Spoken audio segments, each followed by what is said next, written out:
நேத்து ஒருத்தர் சொல்லிக்கிறாரு, நேத்து பார்த்தேன் அந்த வீடியோவை. திமுக காங்கிரஸ் கொள்கை கூட்டணி தான், ஆனா அதை விட கொள்கை தாவேகா காங்கிரஸ்க்கு நிறைய இருக்கின்றாரு. தாவேகாக்கு என்ன கொள்கைன்னு அவங்களுக்கே தெரியாது. இது காங்கிரஸ்ல இருக்க ஒருத்தர் சொல்றாரு, அந்த கொள்கை எங்களுக்கு ரொம்ப நெருக்கமாக இருக்கின்றது அப்படின்னு. எந்த கொள்கை அப்படின்னா சொல்லிட்டா, இல்ல எங்களுக்கு நிறைய சீட்டு கொடுக்கணும்ன்றாங்க, அந்த கொள்கை தான் நெருக்கமாக கொள்கை. வேற என்ன, அவ்வளவுதான். இன்னைக்கு அதுதான் கொள்கை, போதுமா? அதைத்தான் கொள்கை ஆயிப்போச்சு.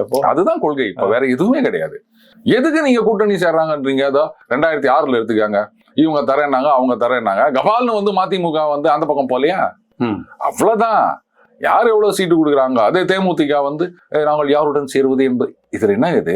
இவங்க திமுக கூட்டணி, அவங்க கூட்டணியில யார் யார் இருக்காங்க, என்ன கொள்கை அவங்களோடது உங்களுக்கு தெரியும். இந்த பக்கம் என்டிஏ, அவங்க யார் யார் இருக்காங்க, கொள்கை உங்களுக்கு என்ன தெரியும். டக்குன்னு ஒரு முடிவு எடுக்க வேண்டியது தானே அப்படின்னு. யார் எவ்வளவு கொடுக்குறாங்க, அவங்க எல்லாம் சைமலா 2 பேர்கிட்டையும் பேசுவாங்க. அது ஏற்கனவே ப்ரூவ் ஆன விஷயம். இப்ப 3 பேர்கிட்ட கூட பேசலாம். அதனால கொள்கை எல்லாம் ஒதுக்கி வச்சிருங்க. யார் எங்க ஒன்னா சேரலாம்.